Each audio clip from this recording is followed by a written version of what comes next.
का इम्प्रिजनमेंट उसको जेल के अंदर दे दिया गया। 2 महीने का पनिशमेंट हुआ, जेल के अंदर है रायगंज सब डिवीजन कोर्ट। ये क्या हो रहा है? ममता बनर्जी का पुलिस थोड़ा ह्यूमैनिटेरियन ग्राउंड में चलिए। इसमें भारत सरकार को भी एडवाइजरी देना चाहिए। जो आपने धर्म रक्षा करने के लिए मजबूरी से बांग्लादेश छोड़ रहा है, अपने घर बार प्रॉपर्टी सब छोड़ के उनको यहाँ जेल के अंदर डाल रहा है। रानाघाट में 51 है, कालियागंज में 6 है, पूरा प्रदेश मिलाकर 150 से 200 हिंदू लोग जेल के अंदर डाला है। और वहाँ से जमात का लोग इन्फॉर्मेशन दे रहा है और यहाँ बंगाल पुलिस जाकर आवामी लीग का आदमी को अरेस्ट कर रहा है। ये दूसरा कोई बीजेपी स्टेट में नहीं हो रहा है। भारत मुजीबर रहमान जी को शेल्टर दिया, दलाई लामा जी से को शेल्टर दिया, अब हसीना वाजिद मैडम को भी शेल्टर दिया। ये जो पॉलिटिकल फंक्शनरीज है आवामी लीग का और जो हिंदू सनातनी है, वो सब छोड़ के भाग रहा है अपनी जान बचाने के लिए। उसको जेल में डालना नहीं है, वो घुसपैठिया नहीं है, वो शरणार्थी है। और वहाँ अंसारुल बांग्ला का जोंगी रोहिंग्या मुसलमान आ रहा है, उसके खिलाफ कोई एक्शन बंगाल पुलिस नहीं ले रहा है। आसाम एसटीएफ आकर मुर्शिदाबाद से पकड़ा रहा है, वो वोट भी डाल दिया 7 से। कश्मीर एसटीएफ आकर कैनिंग से जावेद मुंशी को अरेस्ट कर रहा है। एक्सट्रीमिस्ट फोर्स जो देश विरोधी ताकत है, जो इलीगल घुसपैठिया है, उसके खिलाफ एक्शन नहीं है हो रहा है। एक्शन हो रहा है 85 ईयर्स ओल्ड माता जी के खिलाफ, जो हिंदू है, हिंदू होने के नाते अपने प्राण बचाने के लिए देश में आया है। उसको रायगंज का जेल में डाल दिया गया है। 2 महीने का उनका प्रिजन में डिक्लेयर किया है, 2 महीने जेल में अंदर रहना चाहिए। ममता बनर्जी कह रही हैं कि 2026 के पहले फेक वोटर रजिस्ट्रेशन चल रहा है, क्या कहें? ओ फेक वोटर उनका एडमिनिस्ट्रेशन ही किया है। वोटर रजिस्ट्रेशन इलेक्टोरल ऑफिसर कौन है? District magistrate. बूथ में कौन लोग करता है? BLO, booth level officer. 80% booth level officer they are contractual employ, they are completely TMC cadre. BJP की ओर से 16 लाख डबल एंट्री वोटर के लिए आप लोग सीधा सीओ कलकत्ता में अरे जब सीओ था तब कंप्लेन दिया है, एक नाम भी डिलीट नहीं हुआ। 16 डबल एंट्री वोटर्स है। फेक वोटर रोहिंग्या मुसलमान का वोटर ममता बनर्जी ने उठाया अपने वोट बैंक को मजबूत करने के लिए।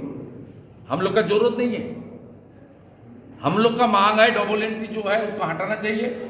और ये इलेक्शन कमीशन को बंगाल का सीओ एक निष्पक्ष IAS ऑफिसर को यहाँ बैठाना चाहिए और डिस्ट्रिक्ट मजिस्ट्रेट को थोड़ा कंट्रोल में लेना चाहिए। और BLO में सेंट्रल गवर्नमेंट और स्टेट गवर्नमेंट का परमानेंट एम्प्लॉय को डेप्यूट करना चाहिए।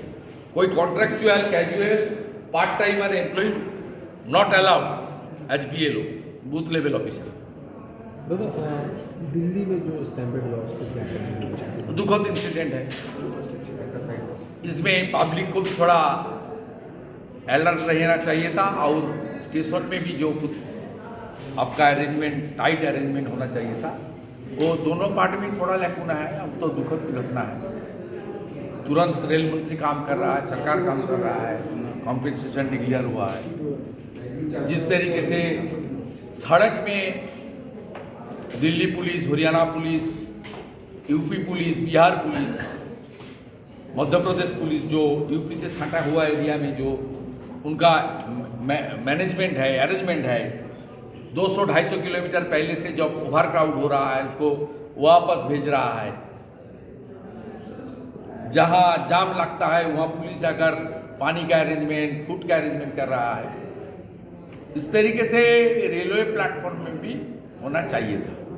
और दूसरा, हमारी पैसेंजर को भी थोड़ा फैमिली लोग को, खास करके जो फैमिली को लीड करके जा रहा है, अपने काम में जा रहा है, प्रयागराज जा रहा है, दूसरा काम पे जा रहा है, उसको भी थोड़ा इस दौरान 26 फरवरी तक थोड़ा अच्छा तरीके से अलर्ट रहना चाहिए था। दोनों पार्ट में थोड़ा लैकुना है। स्टेशन में भी काफ़ी अरेंजमेंट नहीं था जो अरेंजमेंट और रहना चाहिए था। इसलिए ठीक है, दुखद इंसिडेंट है, कॉम्पेंसेशन डिक्लेयर हुआ है और आगे भी इस तरीके से इंसिडेंट कैसे रोका जाए उसके लिए रेलवे मिनिस्टर ने काम कर रहा है, उनका टीम काम कर रहा है, सरकार काम कर रहा है और जनता पैसेंजर्स को भी जागरूक होना चाहिए। लालू प्रसाद यादव इस घटना को लेके बोल रहे हैं रेलवे को। वो बिहार में बीजेपी का प्रवक्ता बोलेगा। लालू जी बिहार का नेता है। कुंभ मैं यहाँ से मेरा लिमिटेशन है। कुंभ को लेकर भी मैं बंगाल का बारे में कुछ बोलिए, ठीक है। और वो जो रेलवे इंसिडेंट है नेशनल इशू, बंगाल का भी कुछ आदमी था उधर। कल यूनिस ने घोषणा किया पासपोर्ट पुलिस वेरिफिकेशन नहीं होगा बांग्लादेश में। यूनिस ने घोषणा किया। यूनिस का सरकार तो यूनिस का हाथ में नहीं है, जामात का हाथ में है। Pakistani ambassador is controlling everything. Now Bangladesh is control by the Pakistan. अब देख लेना वहाँ 1 साल के बाद जो फर्जी इलेक्शन होगा, जो जामात का शिविर आएगा, बीएनपी तो नहीं आएगा। बीएनपी को भी एक लोग खत्म कर रहा है, जातीय पार्टी को भी खत्म कर रहा है। सब मेन स्ट्रीम जो 71 का जो पार्टी जिसका योगदान था, सब पार्टी को खत्म कर रहा है ये लोग वहाँ पाकिस्तानी फोर्स को इस्टेब्लिश कर रहा है।